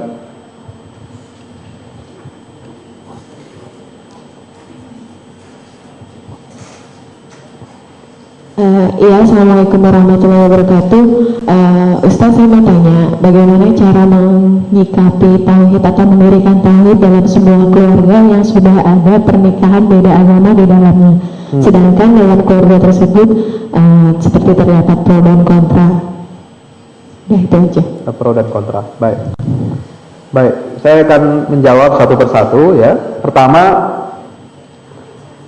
tauhid dan bagaimana hukum implementasinya ya bagi seorang muslim yang belum menjalankan ajaran Islam secara kafah. Yang perlu ditekankan di sini adalah soal keimanan, kepercayaan ya. Maksud saya begini, dalam ajaran Islam terutama Ahlus Sunnah wal Jamaah yang menjadi sandaran mayoritas umat Islam di seluruh dunia, itu ditekankan adalah kepercayaan ya. Dia harus percaya bahwa semua ajaran Islam dalam Quran dan hadis itu yang diperintahkan itu berarti wajib dan yang dilarang berarti haram. Artinya dia harus percaya bahwa sholat itu wajib, puasa wajib, kemudian minum khamr haram, berzina haram, mencuri haram, dan lain sebagainya. Nah, baru diikuti dengan amaliyah perbuatan yang menunjukkan bahwa dia percaya kepada keimanan itu. Nah, saudara-saudara, salah satu yang menyebabkan seseorang keluar dari Islam adalah bukan pada perbuatannya yang melanggar Islam. Perbuatan yang melanggar hukum atau norma-norma Islam itu hanya dikategorikan sebagai fasik. Seseorang justru dianggap keluar dari Islam kalau mempercayai sesuatu yang bertentangan dengan hukum-hukum wajib dan haram. Contoh, percaya bahwa sholat tidak wajib, itu kafir. Percaya haji tidak wajib, beriman tidak wajib, kafir. Percaya Quran yang ada sekarang ini kurang, tidak lengkap, kafir. Baru percaya saja, terlepas dari perbuatan ya. Percaya minum khamar itu tidak haram, percaya berzina tidak haram, percaya apapun yang dilarang oleh Allah tidak haram, itu kafir, keluar dari Islam. Tapi kalau orang Islam yang percaya kepada itu semua, ya, yakin semua yang wajib itu wajib, semua yang diharamkan itu haram, ya, dia tahu berzina itu haram, tapi kadang dia melakukan. Dia tahu hukumnya, yakin mencuri itu haram, tapi dia masih korupsi. Itu tidak dinilai keluar dari Islam, tapi dia hanya fasik. Ya, jadi harus dibedakan. Sehingga kita ini mazhab Ahlus Sunnah wal Jamaah itu lebih menekankan soal kepercayaan, karena akidah itu percaya dulu, baru diamalkan.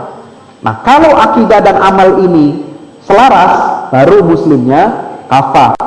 Tapi kalau akidahnya benar, tapi perbuatannya menyimpang, nah ini berarti ada yang miss. Dan itu tidak bisa dikatakan dia keluar dari Islam, atau murtad, atau kafir, tapi dia fasik. Ini yang harus dibimbing. Nah, keimanannya sudah benar, tapi perbuatannya kadang menyimpang, melanggar. Ini harus terus dibimbing, didakwahi, ya, dibina terus, jangan ditinggalkan, ya. Sebab itu sudah punya modal dia, percaya atau beriman bahwa zina itu haram, tahu dia. Ya. Bahkan banyak orang pezina, mohon maaf, itu hanya mau kawin dengan perempuan yang baik-baik, ya kan? Ya bolehlah gua berzina, tapi masa istri gua pezina juga? Ah, dia nggak mau begitu. Ya, bolehlah saya pencuri, tapi saya nggak mau anak saya mencuri, kan begitu. Kadang ada pikiran begitu orang. Nah, itu modal. Ini harus terus dibina, jangan ditinggalkan. Ya, itu pertama. Itu kecuali kalau kita berpendapat seperti orang Khawarij.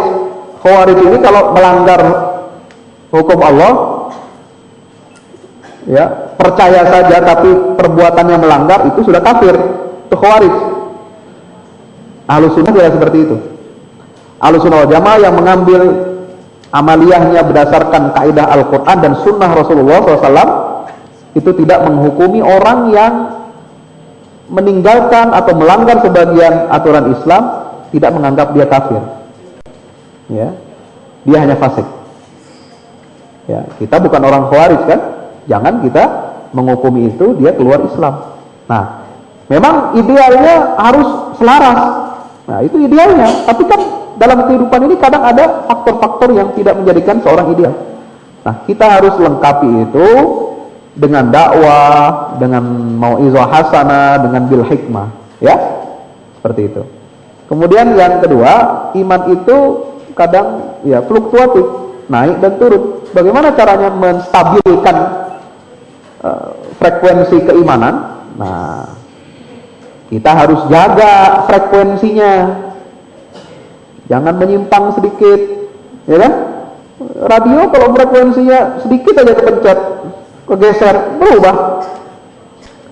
Atau frekuensi radio sudah bagus tetap, tapi udara cuaca di luar tidak bagus. Nah, itu kan iklannya Indovision. Nah, jangan mau pilih kalau yang hujan lalu berubah, hilang gambarnya kan.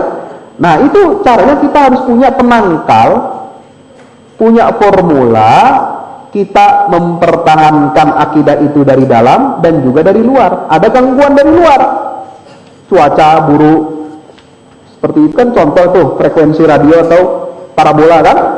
Ini gangguan dari luar nih, bukan dari dalamnya, bukan dari receiver. Ada gangguan dari dalam, dari receiver. Ya, makanya kita harus punya double cover, pertahanan ganda. Di dalam kita kuatkan itu dengan terus-menerus pendekatan kepada Allah, ya, taqarrub ilallah, baca Quran, zikir, bergaul dengan orang-orang yang soleh, orang-orang yang istiqomah. Itu bagian dari pertahanan internal supaya menjaga stabilitas keimanan kita. Nah, tapi kadang yang di dalam ini sudah bagus, di luar ini macam-macam.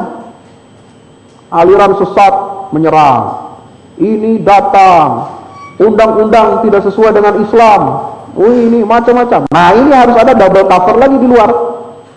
Bagaimana caranya? Yaitu dengan dakwah jamaah. Kita harus berjamaah, ya, supaya kuat, bisa melakukan aksi keluar, membela persoalan-persoalan umat, ya, isu-isu umat ini supaya menjadi isu opini publik. Nah, itu perlu mempertahankan. Ya, setiap ada undang-undang atau rancangan yang bertentangan dengan Islam, kita harus tampil. Oh, ini nggak benar, salah. Kita buat gerakan, entah itu tabligh akbar, entah itu aksi ke jalan, entah itu surati otoritas yang berwenang, ya, DPR-nya, presidennya, menterinya, segala macam. Ini semuanya harus kita pakai, kita gunakan, agar ancaman dari luar ini lalu tidak merusak sistem internal kita.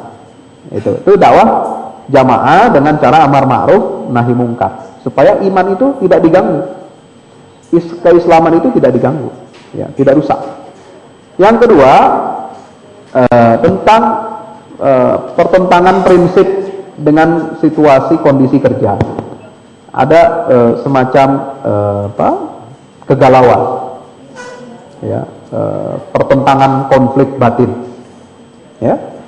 Dalam situasi seperti itu, seorang muslim harus pandai-pandai mencari posisi yang pas.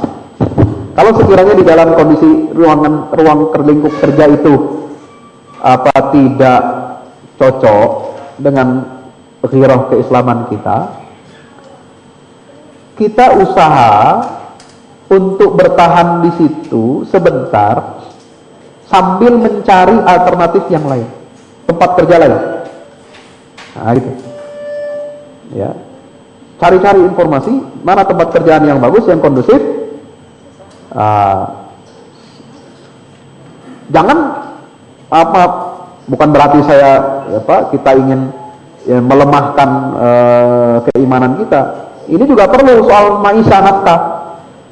Jangan kemudian langsung kita reaksioner, udah keluar aja dulu, jadi pengangguran dulu, nanti urusan kerja lain nomor 2. Nah, kita harus seimbang nih, sebab Rasulullah juga melarang kita untuk menjadi beban bagi orang lain, ya. Jangan menjadi beban bagi keluarga, kita jadi pengangguran, lalu kemudian kita belum dapat kerjaan baru. Sementara kita menunggu itu, bertahan di situ di dalam, tapi kita cari juga tempat-tempat yang bagus, posisi yang memang sesuai dengan kondisi kita. Nah, ini barangkali jalan keluarnya seperti itu. Jadi pun kalau kita mau mengerjakan sholat duha, saya pikir tidak harus jam 9, jam 10. Sholat duha mulai dari jam 7, setengah 8 sudah boleh, dan itu tidak mengganggu jam kerja. Ya, jangan dikira jam sholat duha itu dari jam 10 sampai jam 12. Ya, dari pagi ketika matahari sudah naik sepenggalahan sudah boleh. Ya, jam 7, setengah 8 pun udah lebih dari sepenggalahan itu. Jadi sebelum waktu ngantor, saudara bisa sholat duha tanpa harus mengambil waktu jam kerja. Gitu ya. Jadi itu sangat bisa disiasati itu. Itu tidak ada masalah. Yang kedua, soal adat istiadat, apakah ada yang bertentangan atau tidak dengan ajaran Islam, ya harus kita pilah-pilah. Kita lihat apa substansinya, apakah di situ ada kata-kata, ucapan, ritual yang terindikasi kemusyrikan. Ya, apakah ada seperti itu? Nah, kita boleh keluar dari adat istiadat itu, bahkan sangat dianjurkan. Ya, sebab tauhid dan syirik ini tidak bisa disatukan, seperti air dan minyak. Ya, tidak boleh dan tidak bisa bersatu, karena tabiatnya juga seperti itu, bertentangan. Ya, satu hanya berorientasi kepada Allah, satu lagi kepada hawa nafsu, kepada tauhid, kepada setan dan lain sebagainya. Nah, ini tidak bisa. Tapi begini, kalau adat istiadat seperti tradisi mandi sebelum perkawinan itu saya kira itu hanya tafaul kalau dalam bahasa kita itu semacam memberikan optimisme, ada panduan arahan gitu ya. Itu kalau nggak ada nilai-nilai syiriknya nggak apa-apa dilakukan, asal tidak memberatkan loh, asal tidak menjadi beban lagi. Kadang ini acara upacara begitu ada biayanya lagi, ada tambahannya ini itu lagi ya, ada pecahin gentong lah, injak ini injak itu. Nah, dengan kepercayaan khurafat itu tidak perlu. Tapi kalau sekedar mandi ya sudah, kita sudah lihatkan mandi sunnah mau akad nikah kan, walau entah itu ada enggak dari Rasulullah, anggap aja mandi kita sunnah lah, gitu aja.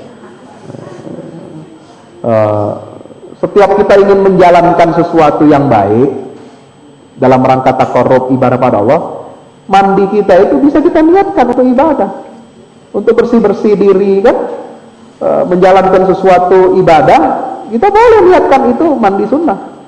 Tidak harus seperti misalnya ihram mandi sunnah, tidak harus seperti itu. Semua kebaikan, amal soleh, al-baqiyatus sholihat, apalagi itu nilai yang masyru' seperti pernikahan, bersih-bersih sebelum itu ya kita menganggapnya sesuatu yang baik, tanpa harus dicampuri oleh kepercayaan mistis atau khurafat gitu ya. Adat-adat kejawen yang lain ini juga menjadi masalah ya. Adat kejawen kita harus tegas, kalau itu bertentangan dengan tauhid maka kita tidak terima ya. Tetapi kita harus mencontoh dakwah Wali Songo. Memang adat itu mengakar, makanya Wali Songo tidak frontal menghapus atau menghilangkan adat itu, tetapi diganti isinya, substansinya dibuang, dibersihkan, isinya diganti baru. Nah itu ada kalimat sada, ada malam satu syuro itu nah itu sebenarnya ini, tapi kok ini ada lagi muncul tradisi begitu kan nggak benar gitu. Tradisi pewayangan yang tadinya nilainya itu syirik, tapi diubah isinya, bentuk fisiknya tetap, tapi kalimatnya, isinya, ceritanya itu semua tentang tauhid. Nah, itu kecerdasan itu yang diperlukan oleh kita sekarang. Jadi media itu, medium dakwah bisa kita sesuaikan dengan kondisi lokal, tetapi isinya harus Islam. Gitu. Jadi Islam ini tidak memusuhi budaya lokal. Hati-hati, jangan kita menganggap bahwa semua budaya lokal itu bertentangan dengan Islam. Ya, atau Islam harus punya sendiri budayanya. Ya, itu. Ini kita tidak memakai pendekatan konfrontatif seperti itu, ya. Pendekatan kita, apa medium yang sudah ada, ini harus kita perkuat dengan nilai-nilai substansi isi Islam, tauhid. Ya. Saya sering ditanya bagaimana, saya pernah ditanya oleh media Islam, bagaimana hukum memakai pakaian adat, pakaian tradisional bagi kaum perempuan muslimah. Saya bilang, ya sesuaikan itu dengan hukum beradab, berpakaian sesuai dengan Islam. Bentuk corak budaya, baju bodo kah, baju Jawa kah, baju Minahasa kah, macam-macam, itu kan corak budaya, ya kan, tradisi. Yang belum sesuai dengan Islam kita tambahkan. Ya, yang harus tutup auratnya kita tutup. Kalau pakai kemben, nggak pakai baju atasnya, ya kita tutup. Ya, kebaya itu jangan transparan. Ya, kebaya yang benar. Jangan kebaya yang menampilkan seperti foto-fotoan. Ya, sama saja dengan foto bugil kalau begitu. Cuma dibalutnya saja pakai kain tapi transparan, itu kan nggak benar.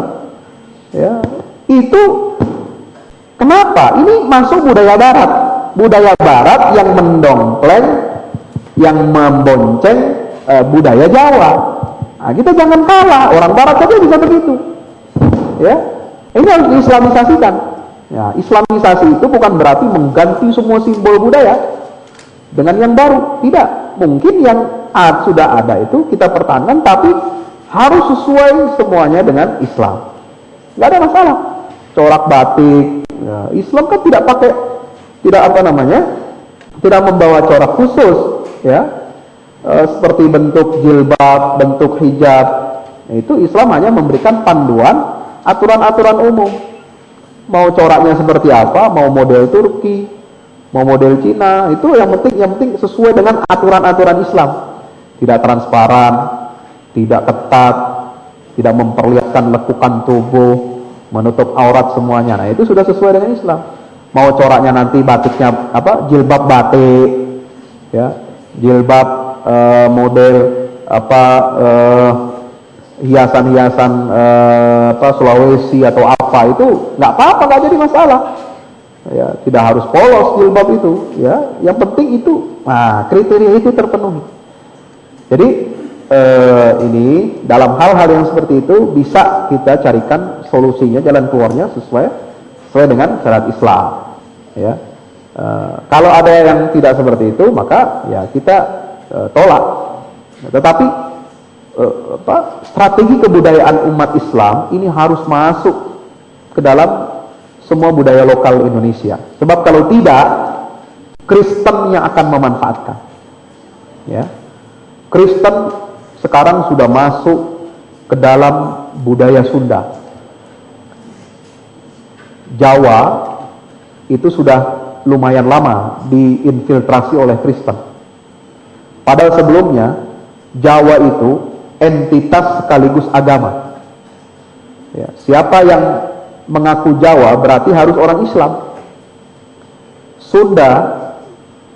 Orang Sunda adalah orang Islam. Kalau bukan Islam, bukan Sunda, bukan Jawa. Itu dulu. Sekarang, ya itu kenapa bisa menggabungkan entitas budaya dengan agama? Itulah jasa besar suksesnya dakwah para wali songo. Jadi jangan kita remehkan. Sebab kalau tidak begitu susah, Pak. Kita ini sudah punya budaya yang mengakar. Makanya kita harus gunakan medium itu sesuai dengan ajaran Islam. Jangan lalu kemudian kita haramkan semua, kita anti kepada simbol-simbol budaya itu, ya, sehingga lalu dimanfaatkan oleh Kristen. Nah, Kristen nangkep.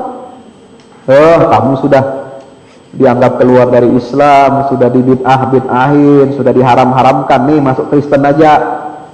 Nah, Kristen pakai sarana budaya juga. Ya, baca Injilnya pakai bahasa Jawa.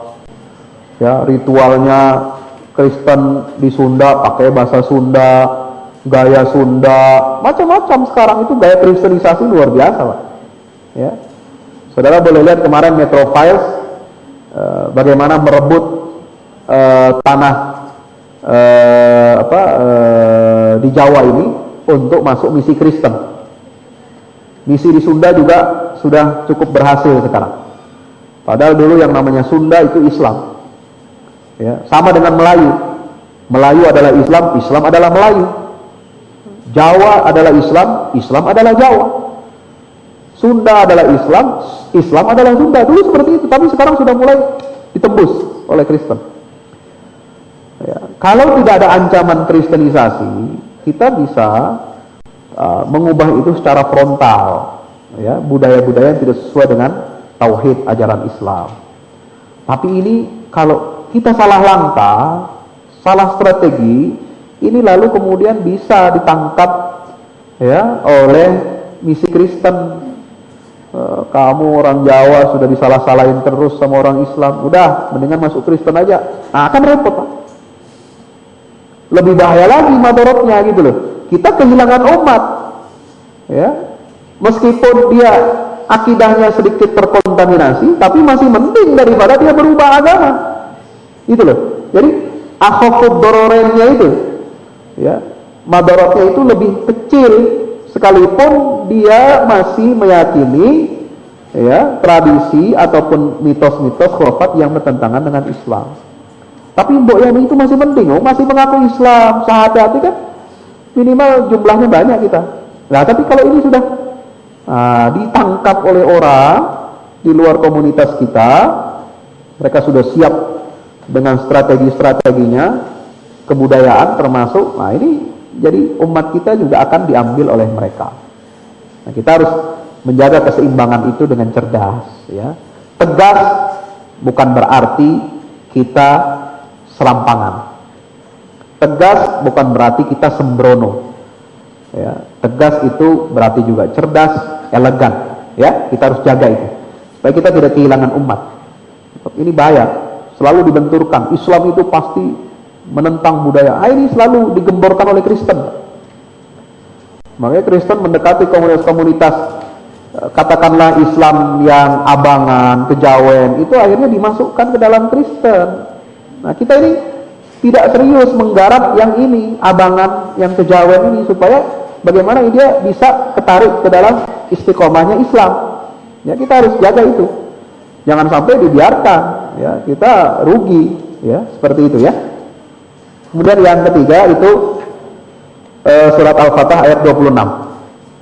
24 atau 26 ya? Lupa saya. Bentar, saya cek lagi.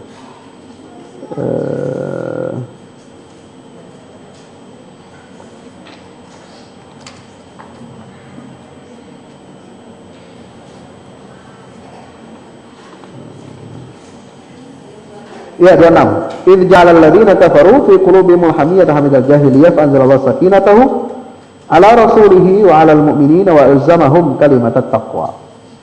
Ayat 26. Kemudian yang pertanyaan berikutnya adalah bagaimana soal rumah tangga, hubungan ibu dan anak yang beda agama. Nah, itulah hal-hal seperti itulah yang menjadi konsideran dan pertimbangan Allah dan Rasulnya mengharamkan kawin beda agama. Ya. Untuk apa? Pendidikan anak, menjaga akidah anak, ya, supaya personality anak kita itu tidak terbelah, tidak mengalami split personality. Melihat bapaknya ke masjid, tapi ibunya ke gereja, bingung. Keimanannya jadi relativisme. Nah, siapa yang Nasrani siapa?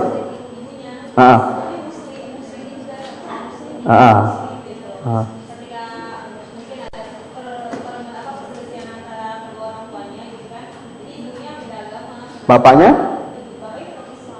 Oh, ya itu. Kalau ibunya sudah pindah agama, berarti harus cerai dengan bapaknya, karena sudah murtad. Nggak boleh orang Islam kawin dengan murtad, ya, nggak boleh. Itu akadnya secara otomatis terfasah. Akad nikahnya otomatis kalau ada pindah agama, ya, salah satunya, apalagi dia menjadi orang musyrik, itu sudah akad itu otomatis mengalami fasah. Tidak perlu ada talak, tidak perlu ada cerai. Nah, lalu hubungan ini anaknya masih, tinggal sama ibunya.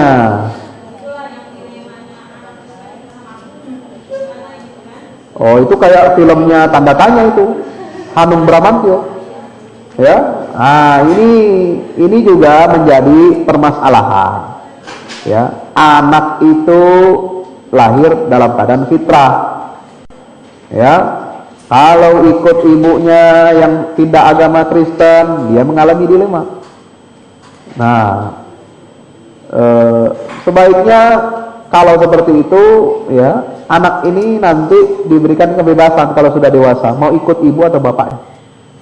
mungkin diprioritaskan anak itu pengasuhannya oleh ibu ketika anak itu masih kecil, belum dewasa. Karena memang yang bisa mengasuh, merawat anak itu lebih dekat ibu. Tapi kalau sudah dewasa dia harus terserah, diberikan pilihan, independensi, ya, terutama dalam hal agama. Ya, jangan terpengaruh anak itu. Jadi boleh dia hidup dalam keluarga atau rumah serumah dengan ibunya, itu kalau dia masih dalam batasan dia belum dewasa. Tapi kalau sudah dewasa, sudah mengenal halal haram, ya itu harus misah dari orang tuanya, ya. Sebab nisbat, ya, agama, loyalitas kepada agama itu nomor satu daripada loyalitas hubungan biologis, ya. Hubungan anak orang tua, ketika orang tuanya dengan anaknya masih seagama itu besar. Tapi ketika sudah berbeda agama, maka loyalitas walaknya itu kepada agama, bukan kepada hubungan darah lagi. Nah, itu dalam Islam seperti itu. Tapi bukan berarti kita tidak boleh berbuat baik kepada orang tua kita yang berbeda agama. Boleh, masih mengunjungi, silaturahim, ya. Seperti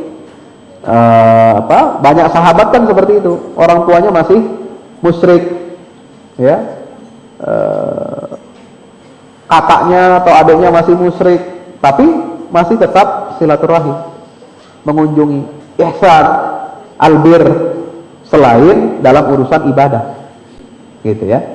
Jadi sebisa mungkin, ya ini sudah harus dipisah, ya. Tetapi masih boleh silaturahim, berkunjung, itu boleh, ya. Sebab hubungan anak dengan orang tua itu nggak ada bekas, nggak ada mantan, ya. Kalau suami istri ada mantan, bekas istri, bekas suami. Tapi kalau anak baik kepada bapak maupun ibunya itu selama-lamanya. Nah, tapi dalam soal ini agama harus dikedepankan, walaknya kepada Islam, ya, bukan kepada hubungan darah, seperti itu. Kemudian terakhir apa tadi, tentang apa? Soal perkawinan beda agama, ya, bagaimana keharmonisan itu. Jadi begini, jadi kita sekali lagi ini juga terkait dengan masalah tauhid. Loyalitas kita itu kepada Allah, bukan cinta buta kepada manusia, ya. Orang yang masih melakukan praktik beda agama berarti tauhidnya lemah, ya. Berarti dia masih menomorduakan Allah dan Rasulnya, ya. Dia masih menomorsatukan humanisme, cinta kepada sesama manusia. Nah, ini humanisme ini juga parasit, ya. Itu merupakan produk dari sekularisme. Itu adalah diantara turunannya adalah humanisme. Sekularisme itu karena ingin memisahkan agama dari kehidupan, akhirnya membentuk agama baru yang namanya humanisme. Prinsip kemanusiaan. Jadi memandang orang tidak diskriminasi, yang penting dia adalah manusia yang sama-sama mulia, terhormat, sehingga kita harus mengedepankan nilai-nilai humanis daripada religius. Dalam pandangan kaum humanis, tindakan religiusme seseorang itu bisa membatasi dan mensekap-sekap orang kafir dan mukmin, kafir dan munafik, kafir dan fasik, mukmin dan fasik, mukmin dan kafir. Nah, bagi golongan humanisme dan sekuler itu tidak dibedakan. Kenapa? Karena loyalitasnya kepada manusia, bukan kepada Allah, ya. Jadi begini, perkawinan beda agama itu dibedakan laki-laki dan perempuan, ya. Bagi laki-laki haram menikahi wanita musyrik.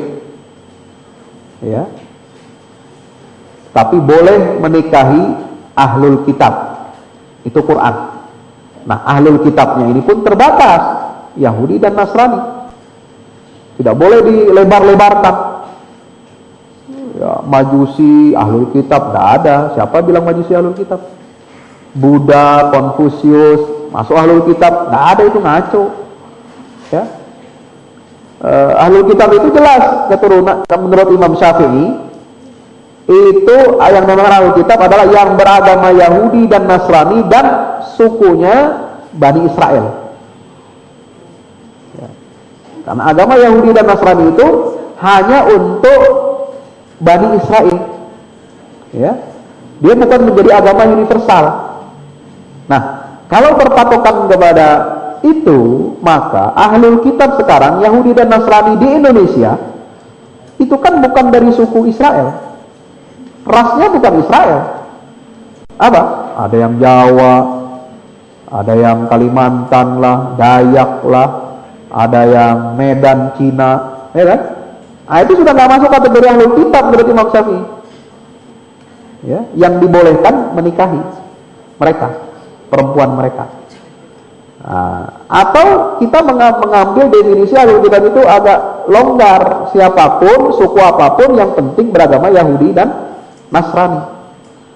Ya. Nah, menurut Al-Quran menikahi wanita ahlul kitab itu boleh. Al-yawma uhilla lakumut thayyibat wa ta'amul ladina utul kitaba hillul lakum wa ta'amukum hillul lahum wal muhsanatu minal mu'minat wal muhsanatu minal ladina utul kitab. Al-Maidah ayat 6, ayat 5 apa 6, lupa saya. Ya, itu boleh mengawini wanita-wanita yang baik dari kalangan orang beriman dan ahlul kitab. Nah, kenapa ulama lalu memfatwakan perkawinan seperti itu juga diharamkan? Karena mempertimbangkan masa depan keluarga dan pendidikan anak-anak. Kasus-kasus seperti tadi kan akan selalu muncul kalau keluarga itu multi agama. Ya, multi agama, bingung anak ini arahnya mau kemana, ya, orientasinya mau kemana, sebab agama itu kan dasar ya, dalam bersikap, berperilaku itu kan fondasinya agama. Ya, kalau beda-beda di situ prinsipnya, campur aduk, wah ini jadi keluarga gaduh-gaduh. Nah, ini kasihan. Ya, justru itu akan menghancurkan karakter si anak. Ya, tidak punya prinsip nanti. Dia akan menganut prinsip relativisme, semua agama benar. Pluralisme, ya, semua agama benar. Tidak boleh mengklaim agamanya saja yang paling benar. Nah, ini bahaya bagi akidah Islam. Ya.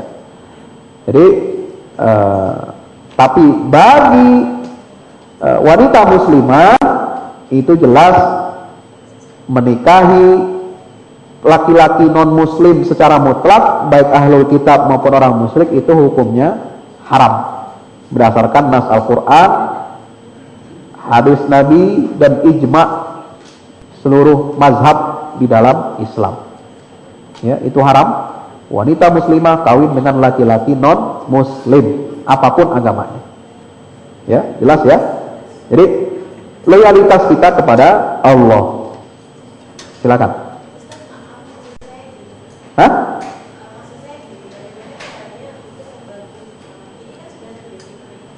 Sudah terjadi. Yang istrinya itu muslim atau enggak? Muslim perempuan. Ya sudah batal. Pernikahannya batal. Kalau diteruskan itu sama dengan berzina. Tidak bisa harmonis.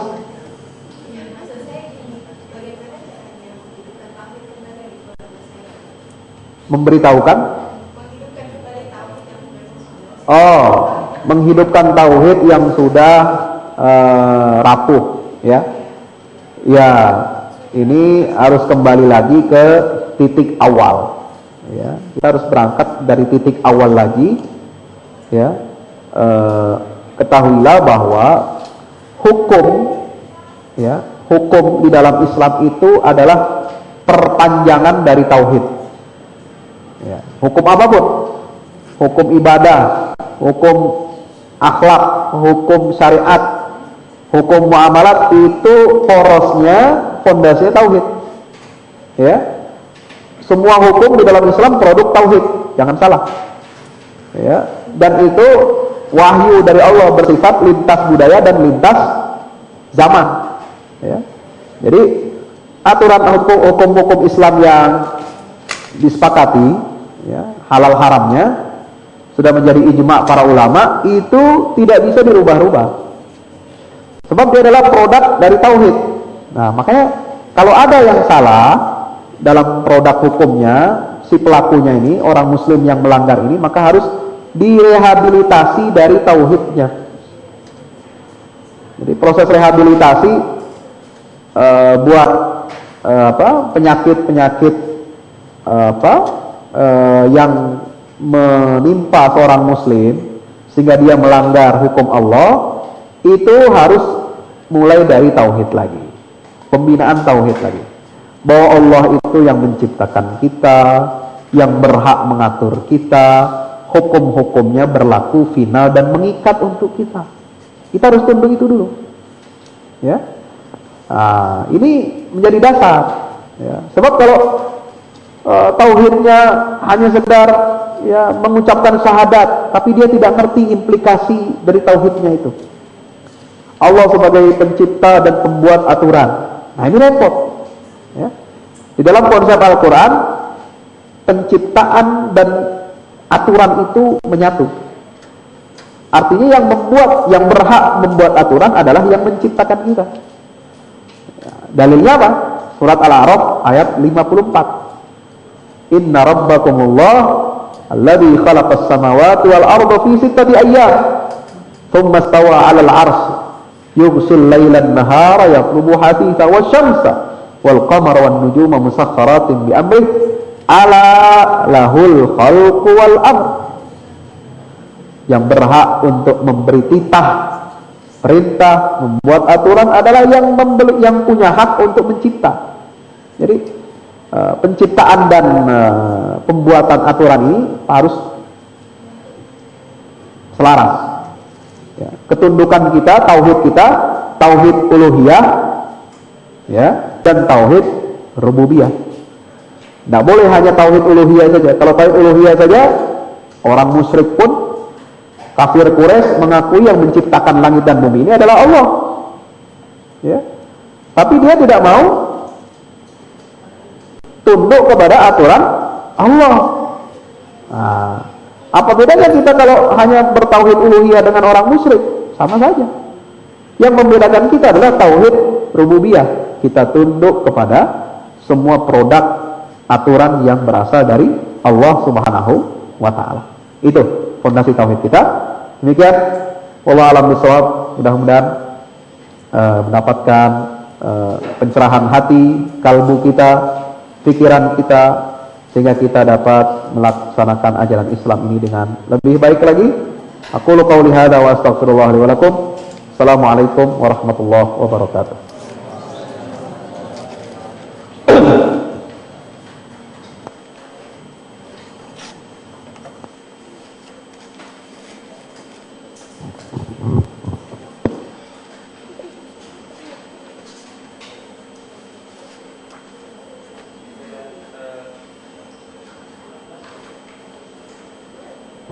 Ya, terima kasih, syukran katiran pada Ustaz Muhammad Salim, jazakumullah khair Ustaz.